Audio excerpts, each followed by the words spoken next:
Hi everyone, this is Bill. For those new to the channel, welcome. And for our subscribers and friends, very good to see you all again. Here on our emerging channel, we primarily cover 3 topics: real estate and stock market investing, and the greatest game, college football.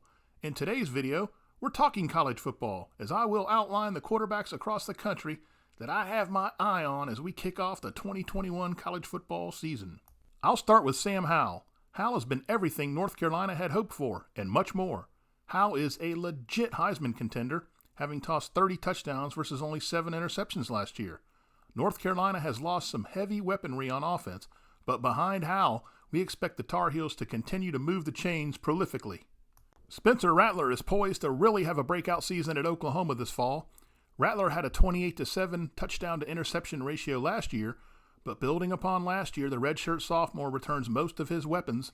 Oklahoma should light up the scoreboard, and if Rattler can improve on his ball security, he will be in the thick of the Heisman race.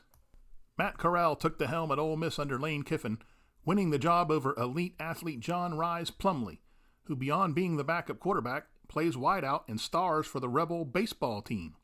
Corral tossed 29 touchdowns, but if he is able to limit his mistakes, which included 14 interceptions in 2020, he could really excel. We think he can, and expect fireworks galore down in the Grove in 2021. Kedon Slovis has had injury battles, but he has really shined for Southern California. He's a mature signal caller who threw for 17 touchdowns and 7 interceptions in 2020 and returns plenty of skill position players. USC is a veteran team poised to make a leap in 2021, perhaps an outside semifinal candidate. If so, Slovis will figure in the Heisman race for sure. Michael Penix Jr. was terrific for Indiana as the Hoosiers had their best season in decades last year. The heroics Penix displayed in a win for the ages against Penn State lit up highlight reels. Penix has had issues staying healthy, but when healthy, he's a standout. Penix hit 14 touchdowns versus 4 interceptions last year and returns a top wideout and stellar tight end. Watch out for Penix and watch out for Indiana. Here is a list compiled by thecomeback.com. As you can see, the list is very quarterback heavy. This fall, I'm watching 2 new starters, both 5-star recruits at perennial powerhouses, Alabama and Clemson, and Bryce Young and DJ Uiagalelei, who did get 1 start for Clemson last year when Trevor Lawrence was out with COVID. At Georgia, the Dogs started lethargically in 2020, but when they turned over the offense to JT Daniels, that offense began to click. Daniels is now firmly entrenched and set to significantly increase his production from 2020, 10 touchdowns and 2 interceptions. The receiving core is somewhat unproven, placing an additional load on Daniels, but we think Daniels in Georgia will be much improved in 2021. Look forward to seeing Daniels and what he can do.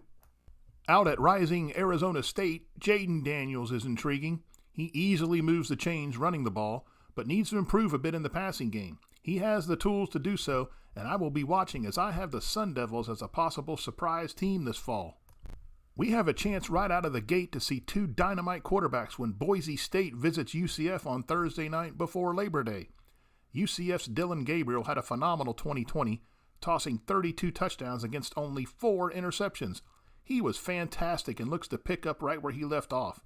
Hank Bachmeier has had some brilliant moments at Boise State when he's not injured, and I'm interested to see if he can regain some of that magic for the Broncos. I am wondering about Adrian Martinez at Nebraska. Martinez shined as a true freshman, but due to injuries and a lack of playmakers and overall offensive identity, he has regressed. Martinez is a mature player, mentally and physically, poised to improve his entire game with an emphasis on ball security. The time is now for Martinez and maybe even Coach Scott Frost, so I will be watching to see if he can elevate his play. I have my eye on De'Aaron King at Miami. He was the spoke in the wheel for the Hurricanes last year and an exciting player to watch, but once again he was derailed by injury. King is a fun guy, and along with much of the nation, we are hoping he gets back to being 100% healthy. When he does, I will be watching to see where he takes a Hurricane team that has some big potential. And I am also watching Mackenzie Milton at Florida State. His horrific injury while quarterbacking UCF tugged at hearts across the country, but he has worked his tail off to return to the field. Milton has landed at Florida State, giving the Seminoles a much-needed boost in the quarterback room. Milton lit it up at UCF, so if he is healthy and ready to rock, he has a slew of potential playmakers with the Seminoles and could really shake things up in the ACC. We're all pulling for him, and we'll be watching them with cheer. Other quarterbacks I think that could make some noise include Malik Willis at Liberty, C.J. Stroud at Ohio State, Grayson McCall at Coastal Carolina, Phil Jurkovec over at Boston College, and Emory Jones at Florida. Well, those are the quarterbacks I will be keeping my eye on as we kick off the 2021 college football season. Did I miss anyone? Is there anybody out there you think might be a breakout quarterback this year? Drop us some comments. Please feel welcome also to follow us on Facebook at The Color and Pageantry for additional college football coverage, and help us out by liking our video and subscribing to our page.